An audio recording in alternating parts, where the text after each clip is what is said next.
Have you ever chased a dream for so long that you forgot who you were chasing it for?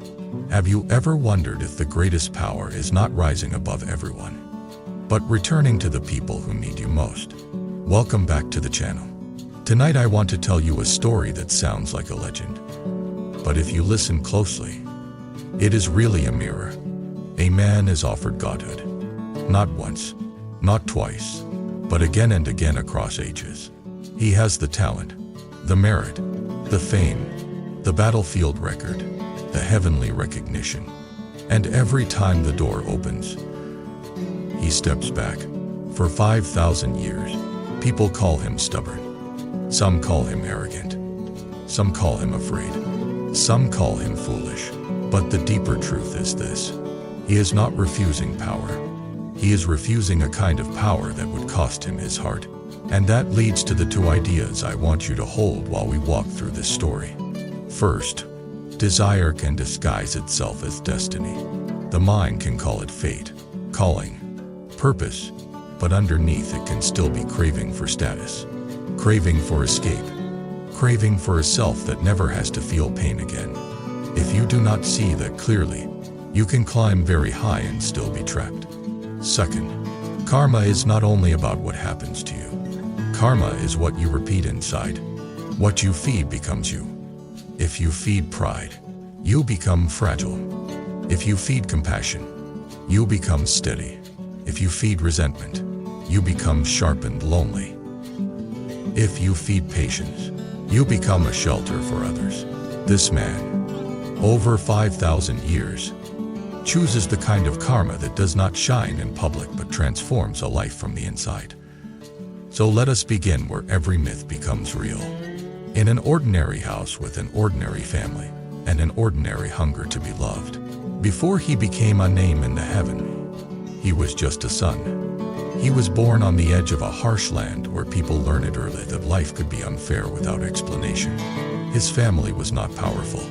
They had no grand clan banners, no elite teachers waiting at the gate, no treasure vaults hidden under the floor. They had work, weather, seasons, and the kind of love that shows itself in food and silence more than in poetry. His mother had hands that were always busy. His father had a back that was always tired. And the boy, watching them, learned a quiet vow before he learned any technique. One day, I will be able to help. One day, they will not have to carry everything alone. That vow was not dramatic. It was pure. And pure vows shape karma in a way ambition never can. As he grew, he discovered he had talent. Not perfect talent, not effortless genius, but a strange resilience. When he fell, he rose. When he lost, he trained. When others slept, he practiced. When others complained, he endured. His body learned quickly. His mind stayed stubborn. His heart, at least at first, stayed soft. Then the world tested him. A local conflict, then a regional war, then a wave of violence that swallowed villages the way storms swallow small boats. Strong people became stronger. Weak people became prey. Families were separated. Children learned fear early. And the boy, now older, made another vow. If I become strong, I will not use strength to bully. I will use it to protect. This vow was the seed of everything that followed. He entered the path of cultivation, the long road of training the body and mind beyond ordinary limits. He learned that power has a taste. The first time you feel your senses sharpen, your energy deepen, your movements become effortless, something in you wants more. It is natural. The problem is what you do with that wanting. Many people chase cultivation as an escape. Escape from poverty, escape from humiliation, escape from the pain of feeling small. And if that is your fuel, then even when you become strong, you still feel small inside, because your strength is built on fear. But this man kept returning to his first vow. Help, protect, do not forget. He traveled to teachers who demanded obedience, and he learned skill without surrendering conscience. He entered sects where ambition was celebrated, And he learned discipline without becoming cold. He fought opponents who wanted fame. And he fought without hatred, because he learned early that hatred is a chain that pretends to be a sword. Years passed, then decades, then centuries, because on this path, time stretches the way the mind stretches when it is hungry. The world around him changed. Dynasties rose and collapsed. Names were forgotten. Cities became ruins. And still he kept walking. His reputation grew, not because he begged for it, but because his actions created it. He arrived at battlefields where armies clashed like tides. He arrived at disaster zones where people had lost everything. He arrived at places where bandits ruled by fear. And again, he did the same thing.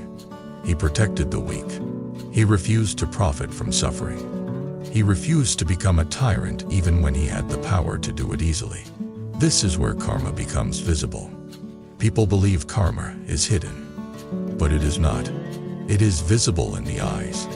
A person who lives by exploiting others develops a look, even if they smile. A sharpness, a hunger, a suspicion. They do not trust anyone because they know they are not trustworthy. A person who lives by protecting others develops another look. Wait, a steadiness that does not depend on applause. They can stand in chaos without becoming chaos. By the time he reached great heights of cultivation, his eyes had that second look. Then the heavens noticed him. In stories like this, the heavens are not only clouds and gods. The heavens represent the highest level of recognition, the ultimate reward. The title that says you have arrived. You are no longer ordinary. You are above. One day, after he ended a war that could have lasted another generation, he was called to a celestial court, not dragged, not forced, but invited with honor. The messengers spoke politely, but their politeness carried authority. They said the heavens had evaluated his merit and found him worthy of ascension. Worthy. That word is dangerous, because it touches the deepest wound in many hearts. The wound that says you are not enough until you prove it. He stood before gates that were not made of wood or stone, but of law. He felt the weight of countless beings who had chased this moment. He felt the pride rising in his chest like a flame trying to claim him. He felt the temptation to finally relax, to finally say, I made it. And then he thought of his mother. Not as an image, but as a living memory. The sound of her breath when she was tired. The way she saved the best portion of food for him. The way she tried to hide worry behind a normal voice. The way she looked older than she should have because life had leaned on her too long. He thought of his father. The way his father rarely complained. The way his father fixed things with patience. The way his father carried shame silently when money was short. As if poverty was a moral failure and not a circumstance. He thought of the vow he made as a child. One day, I will be able to help. He asked the heavenly messengers a question that surprised them. If I ascend, can I return freely to my home and care for my family without restriction? The messengers exchanged glances. They said, an ascended one serves the heavens. There are duties. There are laws. There is distance. Mortal ties weaken divine clarity. Mortal ties. That phrase was meant to sound like wisdom. It was meant to sound like maturity. But to him, it sounded like separation. He asked another question. If I take the throne you offer, who will carry water for my mother when her hands shake? Who will fix the roof for my father when his back fails? Who will sit with them when the nights are long? The messengers frowned. They said the heavens reward merit. A mortal family is a temporary attachment. The path is beyond. Beyond. Another dangerous word, because it can be used as an excuse to abandon what is inconvenient. He looked at the gates again. He felt the pull of glory. He felt the pull of becoming untouchable. Then he felt something deeper. A quiet compassion that did not argue, did not shout, but simply held its ground. He bowed politely and refused. The messengers were shocked. They said, do you understand what you are refusing? He said, yes. They said, Godhood is rare. He said, so, is a mother. They said, 5,000 years of practice lead you here. And the first day of my life led me to my family. They left with disappointment, some with anger, some with confusion. Word spread quickly. A man refused the heaven. People judged him. Of course they did. The world judges what it cannot understand. Some said he was foolish because he rejected security. Some said he was arrogant because he acted like he could refuse heaven and still be special. Some said he was afraid because ascension is a kind of death. You leave behind who you were. And some said he was secretly broken because only a broken person would choose the dust over the clouds. He did not respond to the rumors. He returned to the world. He went home. But here is where the story turns from legend into something painfully human. Home was not frozen in time waiting for his return. His village had changed. The old paths were different. Some houses were rebuilt. Some had collapsed. Some names were gone. People who once knew him were older, or gone, or replaced by children who had never heard his voice. He walked to the house where he was born and felt his chest tighten. The door was worn. The roof sagged. The yard was smaller than he remembered. Or maybe he was simply larger now. Not in body, but in perspective. He knocked. A woman opened the door. Her hair was gray. Her face carried lines that looked like long seasons. For a moment she stared at him with suspicion, because time had changed him too. Then her eyes widened. Her hand rose to her mouth. Her body trembled. She said his childhood name. He nodded. She stepped forward slowly, like she was afraid the moment would break if she moved too fast. Then she touched his face as if to confirm he was real. He felt tears rise, and he did not push them away.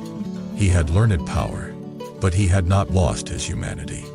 His father came from the back room, leaning slightly, moving slower than he used to. He looked at the sun and tried to speak, but his throat tightened. He coughed once, then said only one word. Home. That one word carried everything. In that moment, Godhood felt small. He stayed, and he discovered a truth that many people never learn until it is too late. Helping your family is not a simple task. It is not just giving money. It is giving time. It is giving attention. It is giving patience. It is listening to stories you have heard before without acting like they are a burden. It is noticing the quiet needs that pride tries to hide. He began with simple work. He repaired the roof. He rebuilt broken tools. He carried water. He cooked when his mother was tired. He cleaned when his father was sore. He did chores that no one would celebrate. No disciples bowed. No crowds cheered. No heavenly titles followed him around the yard. And yet, his heart felt lighter than it had in centuries. This is a key point. The mind thinks greatness will finally bring peace. But peace often arrives when you stop performing and start serving. Serving is not humiliation when it comes from compassion. Serving becomes practice. He made it a practice. When he carried water with full presence. When he chopped wood with steady breath. When his mother complained about old pains, he listened without trying to fix her with quick solutions. When his father grew quiet, he sat nearby without forcing conversation, because he understood that silence can also be love. This is meditation anywhere, but not as a technique, as a way of living. His neighbors saw him and were confused. They had heard rumors that he was a legendary cultivator, someone who could command storms, someone who could fight demons, someone who could stand before heaven and refuse. Yet here he was, doing ordinary work, smiling gently, asking elders if they needed help. Some felt inspired, some felt suspicious, some felt jealous. One neighbor said, "Why would someone like you waste time here? You could be ruling somewhere." He answered calmly, "I am ruling somewhere. I am ruling my own mind." The neighbor laughed, not understanding. But he meant it, because the hardest thing for a powerful person is not defeating enemies. It is defeating the ego that wants to be seen defeating enemies. He had come home to fight that ego. Months passed. His parents grew healthier with the support, but also older. Because time does not stop for love, he began to see the real reason the heavens call mortal ties temporary. Not to encourage cruelty, but to describe impermanence. Nothing stays. If you cling, you suffer. If you love with awareness, you still feel pain, but you do not become bitter. He practiced loving with awareness. He practiced gratitude without attachment. He practiced being present without demanding that the moment lasts forever. And this is where the story deepened. Because life does not reward goodness by removing all tests. One day, a group of cultivators arrived in the village. They came with polished manners and hidden arrogance. They bowed to the elders in a way that looked respectful. But their eyes scanned the village like it was dirt under their shoes. They had heard that a powerful figure was living quietly here. They came with an agenda. They found him in the yard, repairing a broken fence. They greeted him with exaggerated politeness and said the celestial court had sent him no invitation. They said the heavens were willing to offer him a higher position now, with fewer restrictions. Because his refusal had become famous, they said the heavens admired his principle. He smiled, because he could see the trap. Sometimes praise is just another rope.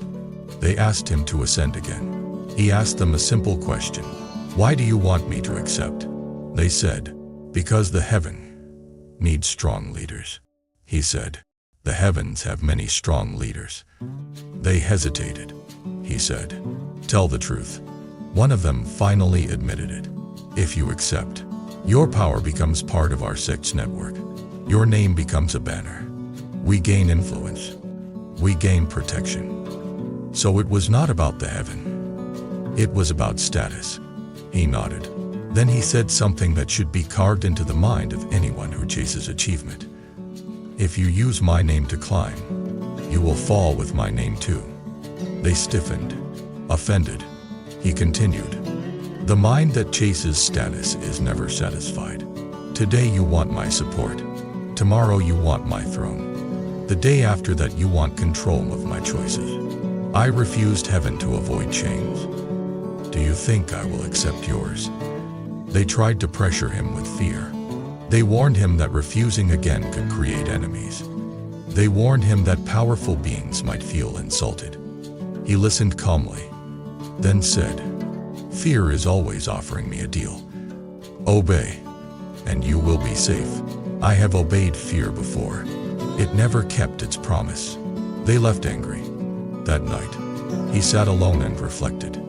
He could feel the old instinct to fight, the instinct to prove, the instinct to dominate threats before they grew. He breathed and watched the instinct like watching a wave. He asked himself, what is the wise response?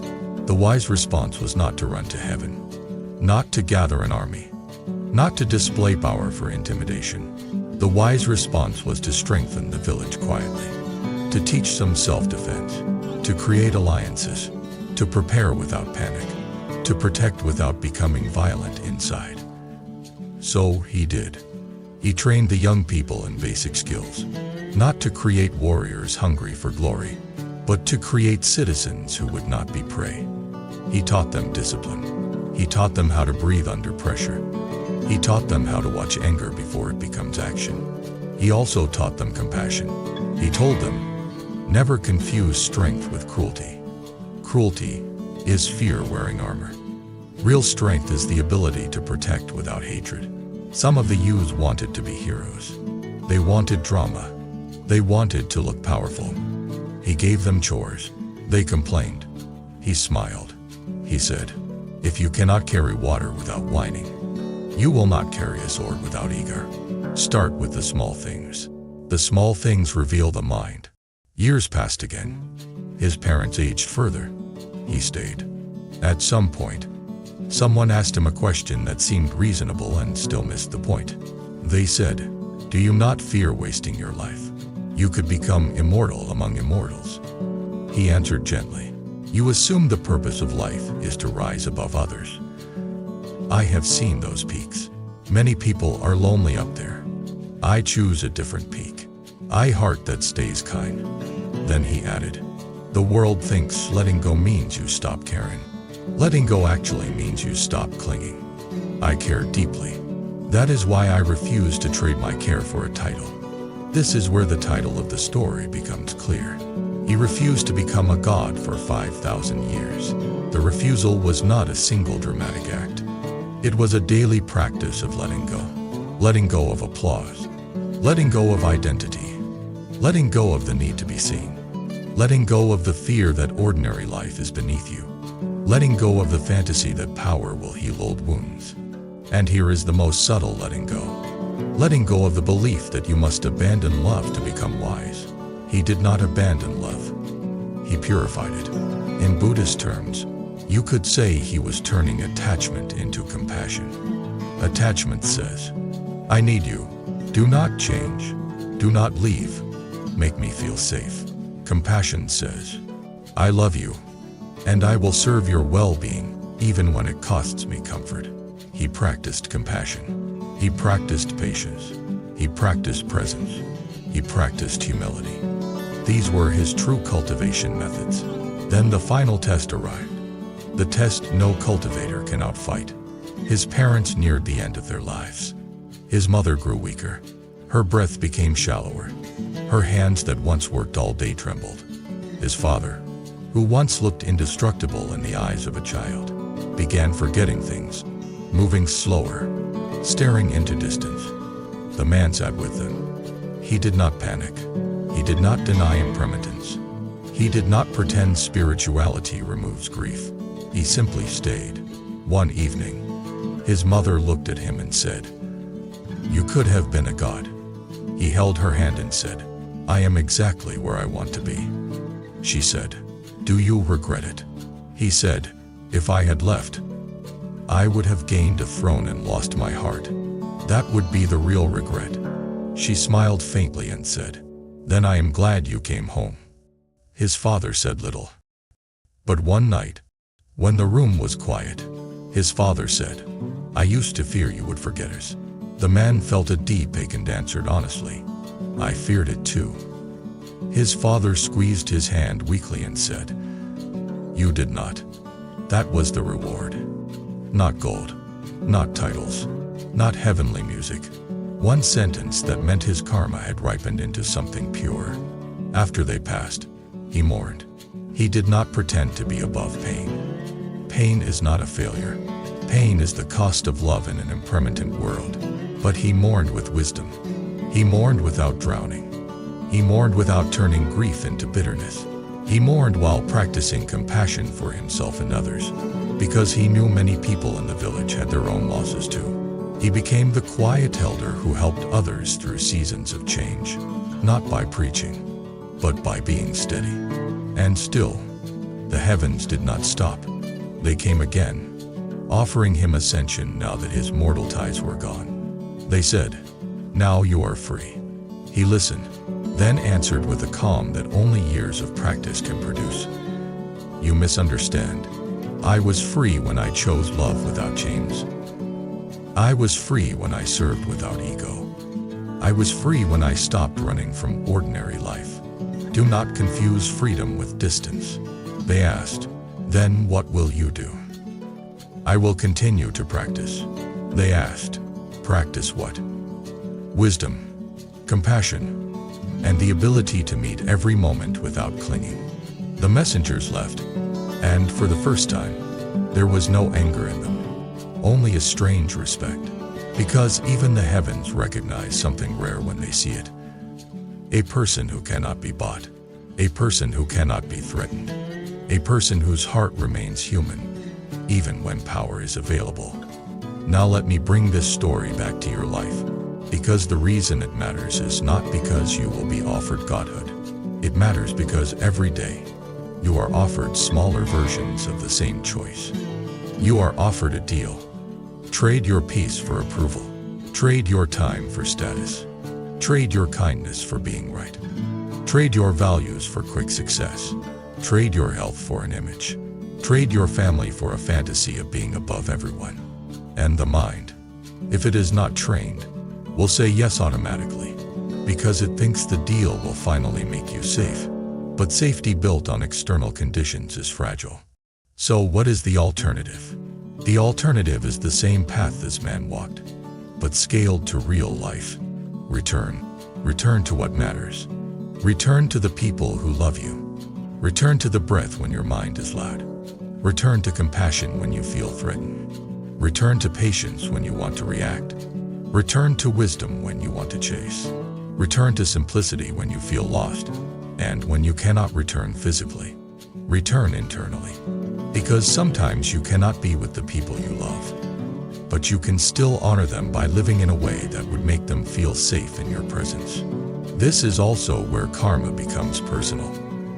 If you plant seeds of arrogance, you harvest loneliness. If you plant seeds of obsession, you harvest exhaustion. If you plant seeds of resentment, you harvest bitterness. If you plant seeds of compassion, you harvest connection. If you plant seeds of patience, you harvest stability. If you plant seeds of honesty, you harvest trust. This story is a long demonstration of that simple law. I also want to speak to the part of you that might hear this and feel guilt, because guilt can appear quickly when we talk about family and returning. If you have family pain, if your family is complicated, if returning is not simple, do not turn this story into a weapon against yourself. The deeper lesson is not blind obedience. The deeper lesson is compassion with wisdom. Sometimes the most compassionate choice is to set boundaries. Sometimes the most compassionate choice is to forgive from distance. Sometimes the most compassionate choice is to stop repeating old cycles. Returning does not always mean going back to the same place. Returning means coming back to what is true and wholesome inside you. And if you feel alone, remember this too. You can practice the spirit of this story by becoming the kind of person who helps others feel less alone. A steady friend, a patient listener, a calm presence, a person who does not abandon people for status. That is modern godhood. Quiet, uncelebrated. Now I want to share a personal style reflection to close, because many people struggle with the same dilemma in smaller forms. I have seen people chase recognition so intensely that they become strangers to themselves. They win, they achieve, they collect praise, and then they sit alone at night feeling empty because no one knows the real them anymore. Their life looks impressive, but their heart feels hungry. I have also seen people choose a quieter path, a path of service and patience. They are not famous, they are not worshipped, but when you sit with them, you feel safe, you feel seen, you feel calmer, and that is a kind of wealth that cannot be stolen. This story is telling you that you get to choose which wealth you build. So tell me in the comments, if you were offered everything you wanted, but you had to abandon something you love, what would you choose? And what does letting go mean to you right now? Letting go of control, letting go of resentment, letting go of the need to prove yourself, letting go of a version of success that does not fit your soul. If you want more long-form storytelling like this, subscribe to the channel, like the video, and leave a comment to support the community. And if you want to support the channel in a deeper way, consider joining the membership so we can keep making stories that turn entertainment into wisdom and turn everyday choices into a path of awakening. Until next time, breathe slowly, loosen your shoulders, and remember this: the world will offer you many thrones. The rarest strength is knowing when to refuse them and when to return home, not only to a place, but to a heart that still knows compassion.